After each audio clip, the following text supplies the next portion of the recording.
Lilet Never Happened is a feature film that I had in my mind for a long time.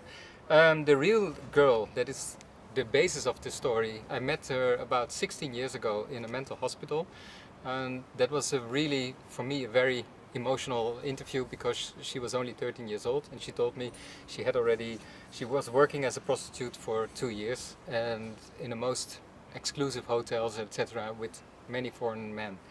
I decided, okay, I'm going to make a documentary about her, but when I came back 5 months later, she wasn't there. And so I decided, okay, I've got the whole story, let's put it in a script, let's put it in a feature film script.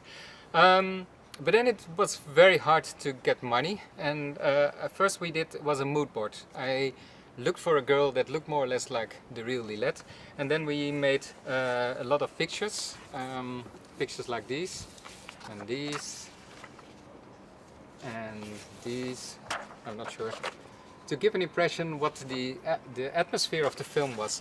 In the end we received small amount of money, but the foundation was asking like, well, you have to start shooting now, otherwise we have to ask back the money. So okay, we started shooting with not enough money. So after 10 days we had to stop the shooting, but we already had a very good girl, Sandy Talak, who was playing the lead role. And after a year I came back with another amount of money and we continued shooting, and after a year I came back with another amount of money, and then in 3 years time we finally finished the film.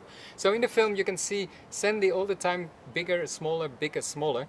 But nobody noticed it because we put her all the time on little blocks, or not really Sandy, but we're putting the actors around Sandy on blocks to give the impression like Sandy is all the time the small girl, because it's very important for me to have continuously the feeling that this film is about a little girl in an environment that she doesn't belong to.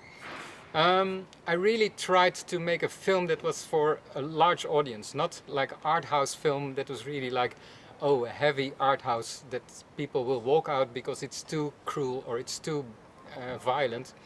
And I really wanted to make this type of film for a young audience. So the music and everything, to make it accessible and to have an audience that really says, okay, this is going on already for so many years.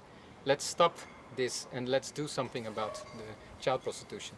So this is a film. It's a good story. I hope it's a good story, and yeah, it's an entertaining film, and at the same time, it has a message, of course. Thanks.